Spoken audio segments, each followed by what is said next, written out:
Yo! Alors avant toute chose, vu que l'annonce est passée il y a un petit moment quand même, vous pouvez toujours me rejoindre sur Twitter. Ici, là. Ouais. Des fois je poste des conneries ou alors juste pour être tenu au courant de l'avancée des vidéos. Du coup, donc j'ai dit que le prochain épisode, donc cet épisode-là, allait parler d'une série pas du tout connue. Et du coup, ben voilà! Putain. Cette fois-ci, on va parler de sport de combat et d'entreprise familiale au fin fond de Los Angeles, j'ai nommé Kingdom, une série qui percute.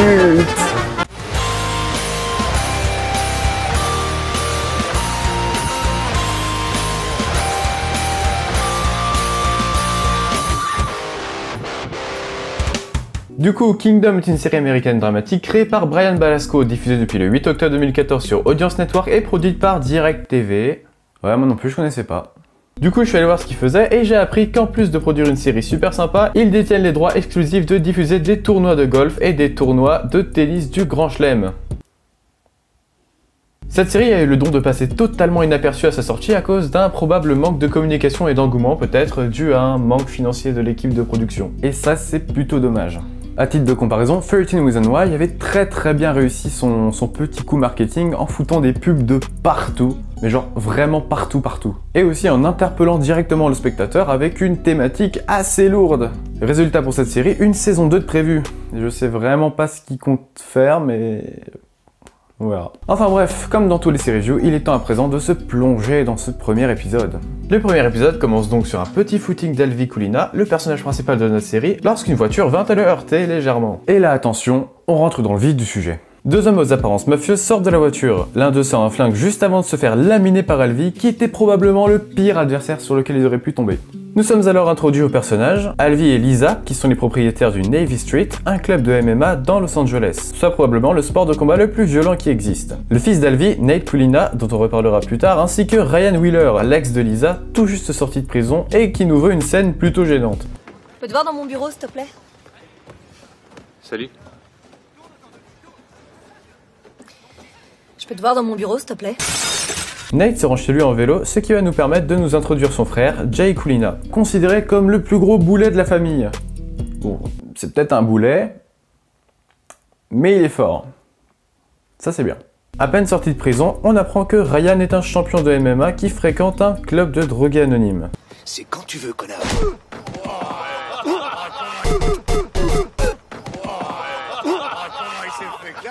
De leur côté, les espèces de membres du cartel mexicain retrouvent la trace d'Alvi à cause des flyers distribués par la Navy Street. Et ça, on en reparlera plus tard.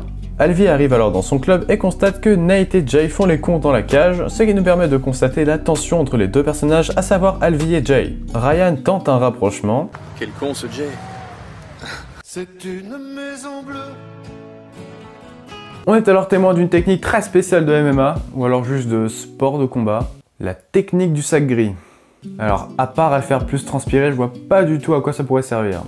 Après avoir été pesé pile 70 kg, soit la limite supérieure autorisée pour être classé dans la catégorie des poids légers, et oui, je me suis renseigné, il s'engueule assez violemment avec son père car selon lui, il ne laisse même pas à Jay, son fils, la chance de placer quoi que ce soit. Parce que oui, on connaît toujours pas la réelle raison qu'a Alvi de détester son fils. On apprend alors lors d'une conversation entre Ryan et Jay la version de ce dernier. C'est quoi le délire entre toi et ton père? C'est un putain d'hypocrite. Personne s'en est foutu autant que lui dans le pif. Et maintenant, avec Ned, c'est je vais prendre soin de toi, je suis ton père, mon cul. Où t'étais passé alors? Depuis que j'ai 15 ans, c'est moi qui m'en occupe. Après ça, Ryan essaye de remotiver Jay à reprendre l'entraînement en lui disant qu'au moins lui, il n'a pas encore raté sa vie, ou une connerie du genre. S'ensuit alors le fameux combat entre Nate et un gars de sa même catégorie de poids. On peut alors remarquer la vivacité et la violence de ce sport de combat très punitif en fait, vu que littéralement, un gros coup, ben t'es par terre. Comparé à la boxe où là c'est plus l'endurance qui fait la différence. Donc après, chacun ses goûts. Il perd le premier round, ce qui lui a permis de voir la manière de se défendre de son adversaire. Il enchaîne avec le second round en le gagnant assez rapidement avec ce qu'on appelle un arm lock, soit une prise de soumission exécutée avec les jambes afin de bloquer les bras. Reprenant du poil de la bête, Nate fonce lors du troisième round et détruit son adversaire alors déjà mal en point. Y a pas à dire, les blessures et le sang sont très souvent présents dans ce genre d'affrontement. Après ce combat, on voit Jay dans sa voiture attirer une prostituée qui s'avère être en réalité sa mère. C'est pour ça que l'insulte fils de pute n'a jamais été aussi violente. Des investisseurs font alors leur apparition le lendemain du combat à la Navy Street, impressionnés par Nate la nuit passée. On retrouve Ryan dans son club de drogués anonymes en train de résumer ce qu'a été sa vie au cours de ces 2 dernières années de prison, c'est-à-dire 2 longues années de dépression et de tentatives de suicide. Qu'est-ce qu'on s'amuse! L'épisode se conclut alors sur les 2 gangsters qui essayent de tuer Nate avec leur voiture en le renversant et en tentant de le tabasser à mort, mais c'est mal connaître le fils du grand Alvy Kulina. Eh ben mon gars, je suis vraiment pas déçu. Cette série envoie vraiment du lourd, autant au niveau du casting des personnages aux petits oignons avec Frank Grillo, qui déborde de charisme et de classe dans son rôle, qu'au niveau des choix de réalisation qui embellissent vraiment l'art martial qu'est la MMA. D'ailleurs, parlons-en de la MMA. À la manière d'un Kuroko no Basket ou d'un Yuri on Ice, Kingdom est une série qui arrive à te faire apprécier un sport pour lequel t'avais aucune affinité, voire tu t'en battais totalement les couilles. Genre moi, je m'en contrefichais de la MMA. À ma plus grande surprise, j'ai bien accroché. Maintenant, je pense que si je regardais un match de MMA, je serais comme ça. Ouais, c'est bien mec, pourquoi je prends cette voie? Je sais pas pourquoi je prends cette voie. Toutes les subtilités de ce sport extrêmement violent sont expliquées. L'impact des pesées avant chaque combat, les tactiques et stratégies afin d'être plus ou moins sûr de gagner un combat. Ouais, en fait, ce qui se résume en réalité à celui qui tape le plus fort, le plus rapidement, est quasiment sûr de gagner un round. Petits exemples.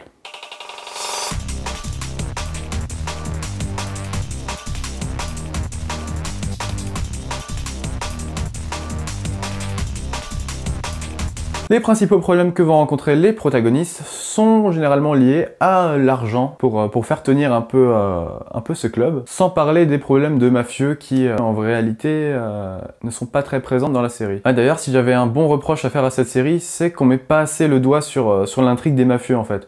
On te livre un premier épisode bien chargé de mafieux, tu vois, genre au début, milieu, fin, ils sont là, tu vois, et pendant les épisodes d'après, on s'en bat les couilles. On sait pas où ils sont, on sait pas ce qu'ils font, on les voit 2-3 fois, et c'est un peu triste. Parce qu'en plus, ça aurait pu être l'occasion de filmer des scènes de combat assez originales, qui sortent un peu du cadre de la MMA. Non, franchement, le combat au début de l'épisode, il était franchement cool, même s'il était ultra rapide. Moi, plus de combats comme ça, j'aurais dit oui. J'aurais dit oui après, bon. À défaut de développer cette intrigue avec les mafieux, tout est plus ou moins centré sur les relations entre les personnages. En fait, grosso modo, cette série, c'est un peu l'histoire d'une famille recomposée qui tient un club de MMA. Et vu le nombre de personnes dans leur espèce de gymnase, là, on pourrait se dire que le club est ultra rentable, mais en fait, c'est un peu plus compliqué. Et que serait une bonne série sans de bons personnages? Transition de qualité.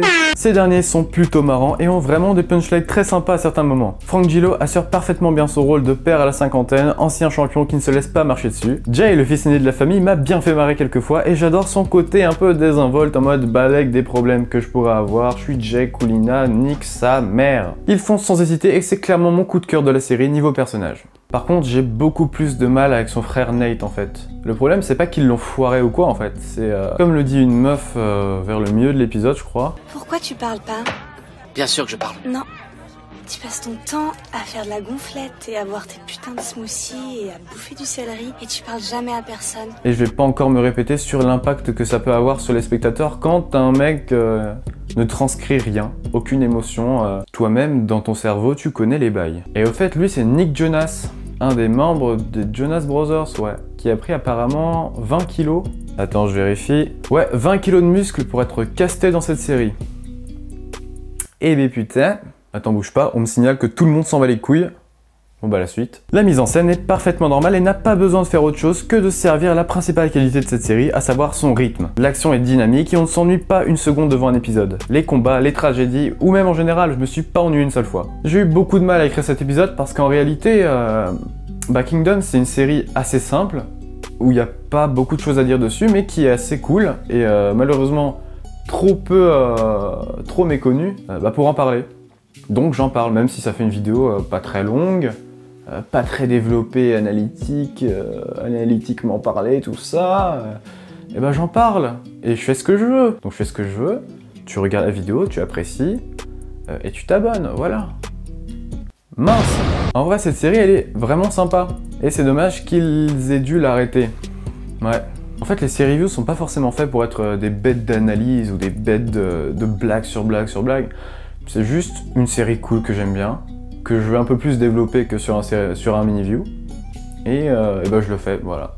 Même si des mini-views pourront peut-être, limite, dépasser de 2 fois la durée d'un série review, moi ça me pose pas de problème, donc Au pire, Balek. Et ça permet aussi pour moi de redécouvrir une série que j'ai bien kiffée, et à vous de peut-être en découvrir quelques-unes.